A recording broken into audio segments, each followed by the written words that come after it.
Hi ನಮಸ್ಕಾರ. Idea ನ್ಯೂಸ್ಗೆ ಸ್ವಾಗತ. ವೀಕ್ಷಕರೇ, ಇಂದಿನ ಕಾರ್ಯಕ್ರಮ ಏನು ಅನ್ನೋದನ್ನ ನೋಡೋಣ.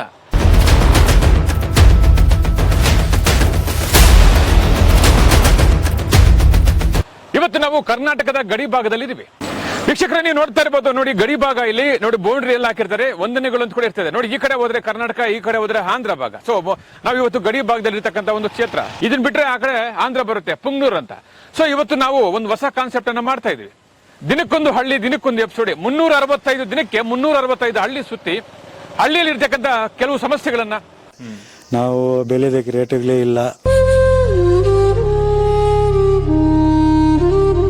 ಎಲೆಕ್ಷನ್ ಟೈಮಲ್ಲಿ ಬರ್ತಾರೆ ಸರ್ ಎಲ್ಲರೂ. ಅವ್ರ ಕೆಲಸ ಆದೋದ್ರ ಆಮೇಲೆ ಯಾರು ಕೇರ್ ಮಾಡಲ್ಲ.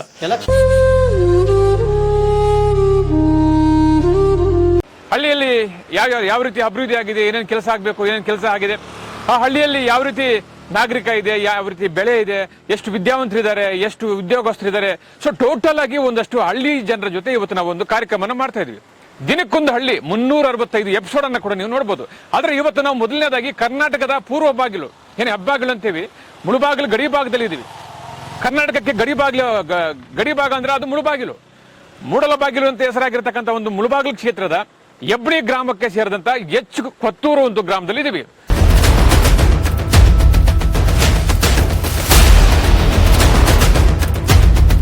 ಕೊತ್ತೂರು ಗ್ರಾಮದಲ್ಲಿ ಇದೀವಿ ನಾವು ಇವತ್ತು. ಗಡಿ ಭಾಗದಲ್ಲಿ ಯಾವ ರೀತಿ ಜನರಿದ್ದಾರೆ, ಗಡಿ ಭಾಗದಲ್ಲಿ ಇರ್ತಕ್ಕಂಥ ರೈತರು ಯಾವ ರೀತಿ ಇದ್ದಾರೆ, ಗಡಿ ಭಾಗದಲ್ಲಿ ಇರ್ತಕ್ಕಂಥ ನಮ್ಮ ವಿದ್ಯಾವಂತರು, ಯುವಕರು, ಸೊ ಒಟ್ಟಾರೆ ಒಂದು ಹಳ್ಳಿಯಲ್ಲಿ ಯಾವ ರೀತಿ ಸಮಸ್ಯೆಗಳಿದೆ ಅನ್ನೋದನ್ನ ನಾವು ವಿಚಾರಿಸೋದಕ್ಕೆ ಇವತ್ತು ನಾವು ಬಂದಿದ್ದೀವಿ. ನಾವು ಕೊಡ್ಕೊಂಡ ಕಡೆಗೆ ನಾವು ಇಲ್ಲೇ ನೀವು ಊರ್ಗನೇ ಇಲ್ಲ ವಾನಷ್ಟು ದೊರೋನ್ ಕಾಡ್ತೀವಿ.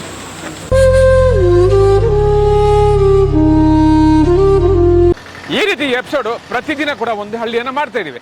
ಆದ್ರೆ ಇವತ್ತು ನಾವು ಕರ್ನಾಟಕದ ಗಡಿ ಭಾಗದ ಕೊತ್ತೂರಲ್ಲಿ ಇದೀವಿ. ಬನ್ನಿ, ನಮ್ಮ ಜೊತೆ ಕೊತ್ತೂರಿನ ಗ್ರಾಮಸ್ಥರಿದ್ದಾರೆ. ಆ ಊರಿನ ಸಂಪೂರ್ಣ ಚಿತ್ರವನ್ನ ನೋಡೋಣ.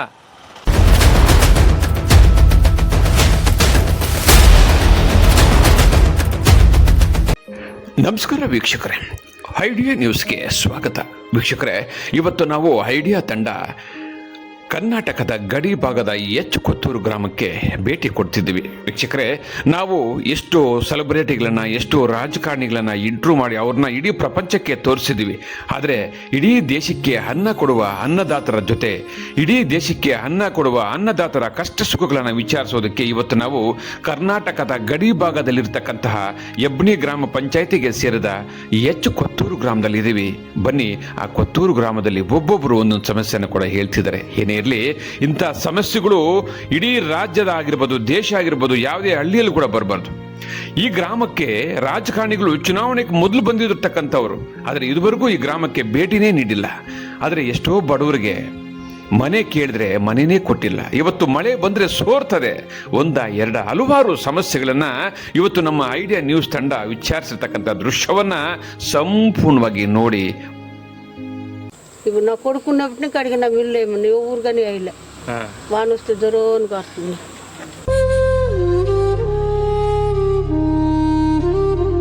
ಸರ್, ನಿಮ್ಮ ಹೆಸರು ಏನಂದ್ರಿ? ಸುಬ್ರಹ್ಮಣ್ಯ. ಸರ್, ನಿಮ್ದು ಯಾವರು?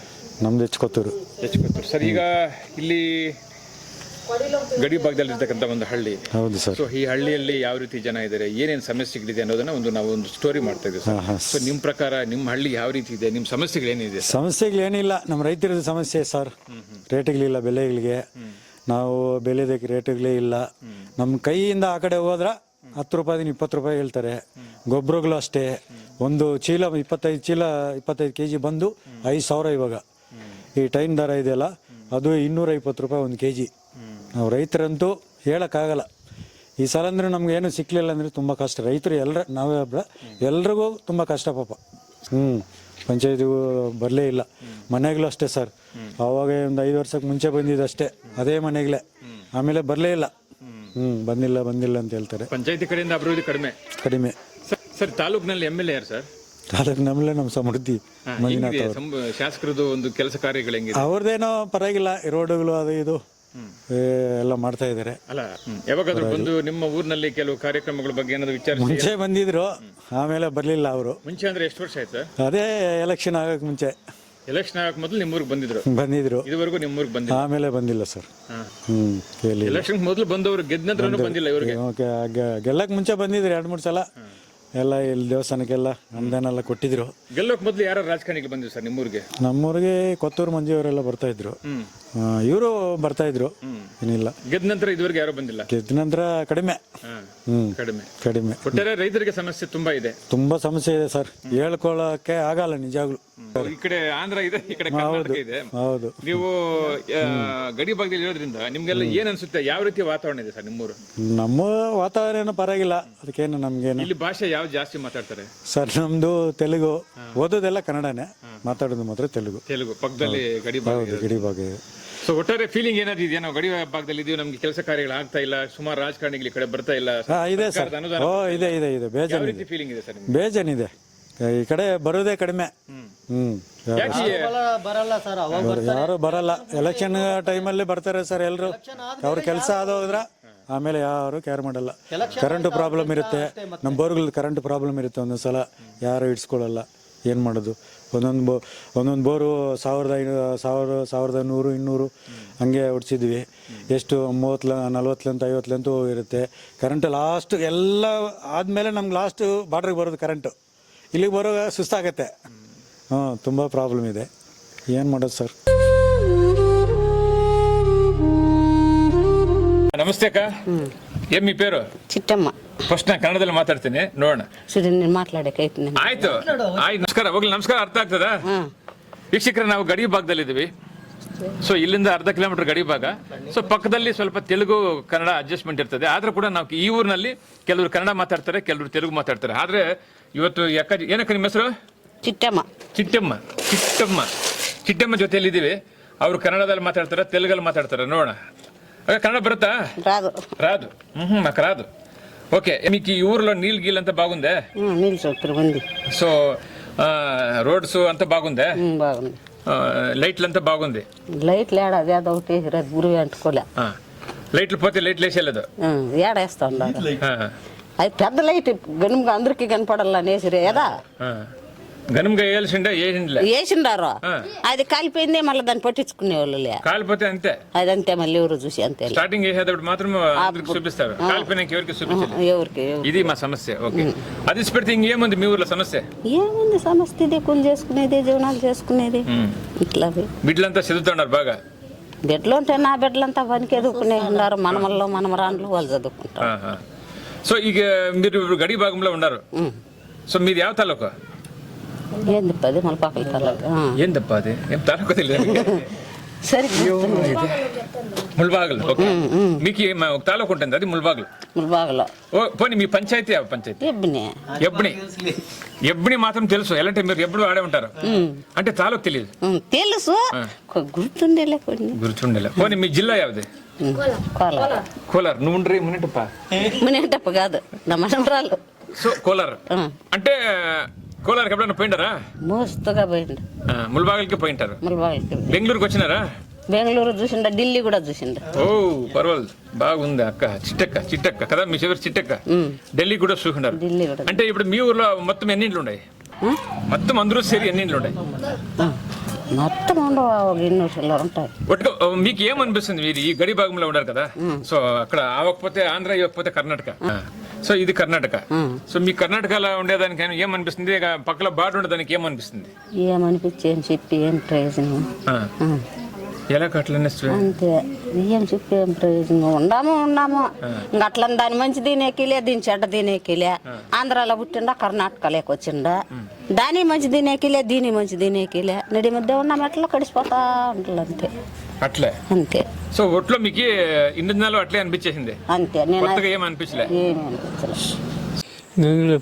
గంగులప్ప. యా ఊరు మీదే? ఇచ్చుకోవచ్చు.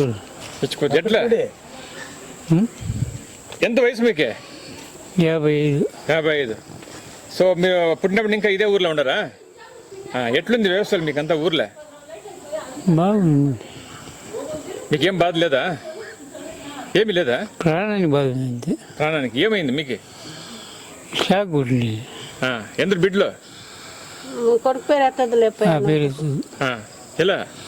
చిత్తూరు ఈరోజు మీకు హెల్త్ ప్రాబ్లం ఉంది, హాస్పిటల్కి పోతా ఉండారా? హాస్పిటల్ కాదు సార్, ఆ. 20 నాటి ముందు ఆ పేపర్ తీసుకో. ఉండి ఇలా చెప్పు, పర్వాలేదు, అర్థమవుతుంది నాకు. సో ఎన్నేళ్ళకి ఉంది మీకు ఈ బాధ? 4 నెలలు 4 ఏళ్ళు ఇంకా. 4 నెలలు 4 నెలలు ఇంకా. మందులు మాత్రలు అంతా తీసుకుంటా ఉన్నారా? తీసుకుంటాను. సుమారుగా ఉంది. మళ్ళీ పోవాలి ట్రిప్. నేను పోయింది, పోయే ఉండలే మేము అడిగే మేము అడిగి ఉన్నాం. ఇప్పుడు నా కొడుకున్నప్పటి నుంచి అడిగిన వీళ్ళేమన్నా ఎవరు కానీ అయ్యలే. వాన వస్తే జ్వరం కాస్తుంది. ఎన్నేళ్ళు ఇంకా అడుగుతున్నారు మీరు ఇల్లు సమస్య?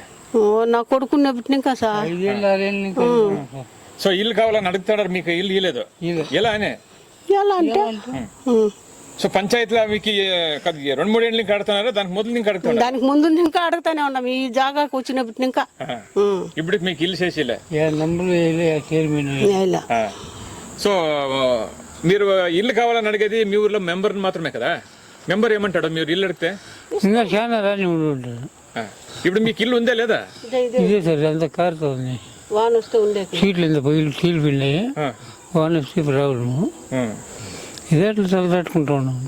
అది ఇది ఖర్చుకి ఇస్తారంటారా? ఏదో వాళ్ళు శిక్ష అంటారు. ఓల్ పింఛన్ చేపిస్తుండవా? వస్తా ఉందా? నెల వస్తా ఉందా? నీకే వస్తా ఉందమ్మా? సో అదేం ప్రాబ్లం లేదు. అదేం ప్రాబ్లం. అది పెడితే వేరే ఇంక సోర్స్ ఎక్కడ ఇంకలే.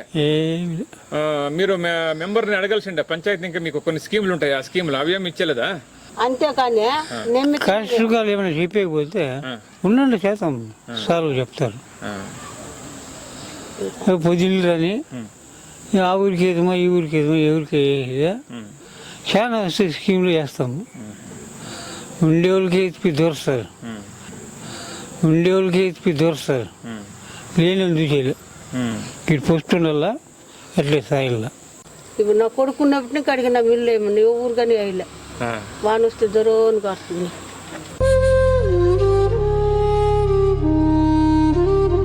ఇప్పుడు మీకు ఆరోగ్యం అంటారు కదా, అది ఎన్నేళ్ళు ఇంకా ఉంది సమస్య? ఇది 4 నెలలు సార్. 4 నెలల మొదలు బాగుంటే బాగానే ఉంది. అట్లా ఇప్పుడు మీకు ఇప్పుడు ప్రాబ్లం ఒక మేజర్ ఒక ఇల్లు కావాలా ఉండేదానికి? అది పెడితే ఇంకేముంది మీకు కావాల్సింది? ఏమవుతుంది సార్, మాకు ఉండేది సార్, గీమ్ ఇస్తే చాలు. గవర్నమెంట్ ఇంకా ఒక ఇల్లు ఇస్తే చాలు, ఆరోగ్యం కాపాడుకుంటారు. ఎందరు బిడ్డలు మీకే? ఏమైంది కొడుకే? ఏమని చెప్పేస్తాం మేము, మదన్ పిల్లలు పోతాము అంతే. నువ్వు మాట్లాడు పెద్దయినా, మున్ని ఏడద్దు కదా. కొడుకు ఎట్లా పోయా అని యాక్సిడెంట్లో బాగా చెప్పమ్మా. యాక్సిడెంట్లో పోయా సార్. ఎన్నేళ్ళు యాక్సిడెంట్ అయ్యే? 11 ఏళ్ళు 12 ఏళ్ళు అయిపో. ఏడద్దు ఉన్ని, అది అందరికీ బాధ ఉండే ఉంటుంది. ప్రతి ఒక్క ఇంట్లోనే మనం పుట్టినాక అందరూ పోనే పోల్సి పడుతుంది. యాక్సిడెంట్ అయిపోయి పోయిందే. ఓకే కొడుకేనా? కూతురు లేదు? ఉన్ని ఏడద్దు పెద్దయినా.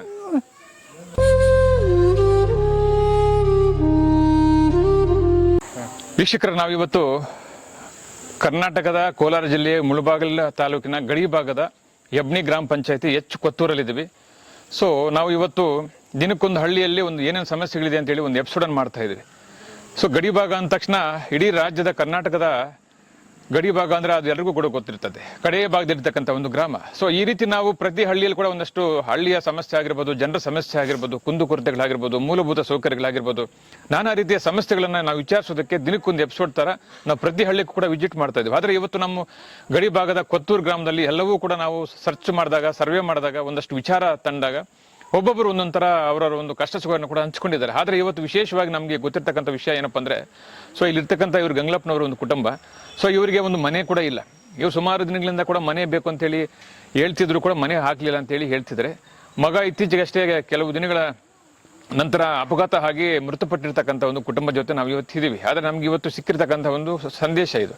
ಸೊ ಇವ್ರ ಜೊತೆ ಇವತ್ತು ನಾವು ಒಂದಷ್ಟು ಕಷ್ಟ ಸುಖವನ್ನು ಹಂಚ್ಕೊಂಡು, ಸೊ ಇವ್ರಿಗೆ ಸುಮಾರು ಜನರು ಕೂಡ ಇವತ್ತು ಆರ್ಥಿಕ ಸಹಾಯ ಆಗಿರ್ಬೋದು, ಅದಾಗಿರ್ಬೋದು ಮಾಡೋರು ಗ್ರಾಮಗಳಲ್ಲಿ ಮಾಡ್ತಾ ಇದ್ದಾರೆ. ಆದರೆ ಇವರಿಗೆ ಮಕ್ಕಳಿಲ್ಲ. ಸೊ ಇವತ್ತು ಇವರಿಬ್ಬರು ಕೂಡ ವೃದ್ಧರು, ಆದರೂ ಕೂಡ ಇವರಿಗೆ ಸ್ವಲ್ಪ ಆರ್ಥಿಕ ಸಹಾಯ ಬೇಕಾಗಿತ್ತು. ಆ ಸಂದರ್ಭದಲ್ಲಿ ಸರ್ಕಾರದಿಂದ ಆಗಿರ್ಬೋದು, ಗ್ರಾಮ ಪಂಚಾಯತಿ ಆಗಿರ್ಬೋದು, ಶಾಸಕರಾಗಿರ್ಬೋದು, ಸೊ ಇವೆಲ್ಲರೂ ಕೂಡ, ಯಾಕಂದ್ರೆ ಇವತ್ತು ನಮ್ಮ ಕರ್ನಾಟಕದ ಗಡಿ ಭಾಗದಲ್ಲಿರ್ತಕ್ಕಂಥ ಗ್ರಾಮಗಳಲ್ಲಿ ಪಂಚಾಯಿತಿ ಚೇರ್ಮನ್ ಆಗಿರ್ಬೋದು ಅಥವಾ ತಾಲೂಕು ದಂಡಾಧಿಕಾರಿಗಳಾಗಿರ್ಬೋದು, ಸ್ಥಳೀಯ ಶಾಸಕರಾಗಿರ್ಬೋದು, ಇವರೆಲ್ಲರೂ ಕೂಡ ಬಂದು ಇವರಿಗೆ ಕೈಲಾದಷ್ಟು ಒಂದು ಸಹಾಯ ಮಾಡಲಿ ಅಂತ ಹೇಳಿ ಇವತ್ತು ನಾವು ಇವರ ಒಂದು ಭೇಟಿಯನ್ನು ಮಾಡಿ ಇವರ ಒಂದು ಕಷ್ಟ ಸುಖವನ್ನು ಹಂಚ್ಕೊಂಡಿದ್ದೀವಿ. ಸೊ ಇವತ್ತು ನಾವು ಪ್ರತಿ ಹಳ್ಳಿಯಲ್ಲಿ ಕೂಡ ಈ ರೀತಿ ಒಂದು ಸೇವೆಗಳನ್ನು, ಈ ರೀತಿ ಕುಂದುಕೊರತೆಗಳನ್ನು ನಾವು ಮಾಡ್ತಾ ಇದ್ದೀವಿ. ನಮ್ಮ ಐಡಿಯಾ ನ್ಯೂಸ್ ಕಡೆಯಿಂದ ನಮ್ಮದೊಂದು ಸಣ್ಣ ಕಿರು ಒಂದು ಕಾಣಿಕೆಯನ್ನು ಇವರಿಗೆ ನಾವು ಕೊಡ್ತಾ ಇದ್ದೀವಿ. ತಗೊಳ್ಳಿ ಸರ್, ಇಟ್ಕೊಳ್ಳಿ. ನಿಮ್ಗೆ ನಮ್ಮ ಕೈಲಾದಷ್ಟು ನಾವು ಸಹಾಯ ಮಾಡ್ತೀವಿ. ಸೊ ಆದರೂ ಕೂಡ ನಿಮ್ಮ ಪ್ರಯತ್ನ ನೀವು ಮಾಡಬೇಕು. ಯಾರೇ ಬಂದರೂ ಕೂಡ ನಿಮ್ಮ ಸಮಸ್ಯೆಯನ್ನು ಹಂಚ್ಕೋಬೇಕು. ಓಕೆ, ನಮಸ್ಕಾರ.